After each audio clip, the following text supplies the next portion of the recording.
Bereshith, chapter 44. And he commanded the one over his house, saying, Fill the men's sacks with food, as they are able to bear, and put each man silver in the mouth of his sack. And put my cup in the mouth of the sack of the youngest, and the silver for his grain. And he did according to the word of Joseph which he spoke.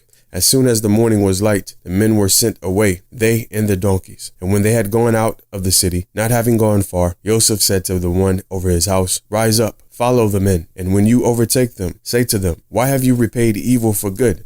Is this not the one from which my master drinks, and with which he indeed divines? You have done evil in what you have done. So he overtook them and spoke these words to them. And they said to him, Why does my master say these words? Far be it from us that your servant should do according to this word. See, we brought back to you from the land of Canaan the silver which we found in the mouth of our sacks. So how then should we steal silver or gold from your master's house? With whomever of your servants it is found, he will die, and we will become my master's slaves as well. And he said, Now also let it be according to your words. He with whom it is found become my slave, and you are innocent. And they hurried. Each man let down his sack to the ground, and each opened his sack. And he searched, with the oldest first and with the youngest last. And the cup was found in Benjamin's sack. And they tore their garments, and each man loaded his donkey and went back to the city. And Yehuda and his Akim came to Joseph's house, and he was still there, and they fell before him on the ground. And Joseph said to them, What deed is this you have done? Did you not know that a man like me indeed divines? And Yehuda said, What do we say to my master? What do we speak? Or how do we clear ourselves? The power has found out the crookedness of your servants. See, we are my master's slaves,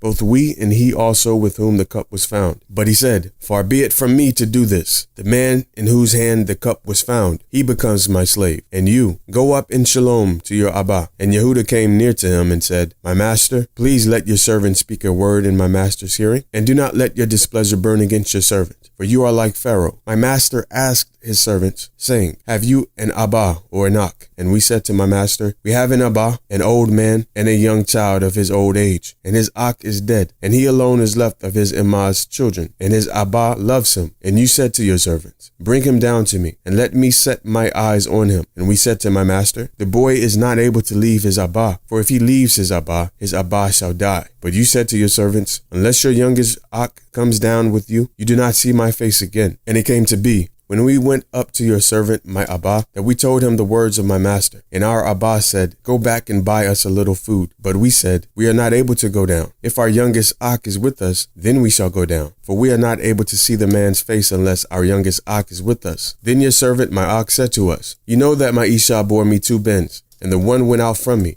And I said, Truly he is torn to pieces, and I have not seen him since. And if you take this one from me too, and harm comes to him, you will bring down my gray hair with evil to the grave. And now, if I come to your servant my Abba, and the boy is not with us, since his own life is bound up in his life, then it will be, when he sees that the boy is not with us, that he will die. So your servants will bring down the gray hair of your servant, our Abba, with evil to the grave. For your servant went guarantee for the boy to my Abba, saying, If I do not bring him back to you, then I will be a transgressor of Yah's instruction before my Abba forever. And now, please let your servant remain instead of the boy as a slave to my master, and let the boy go up with his Akim. For how do I go up to my Abba if the boy is not with me, lest I see the evil that will come upon my Abba?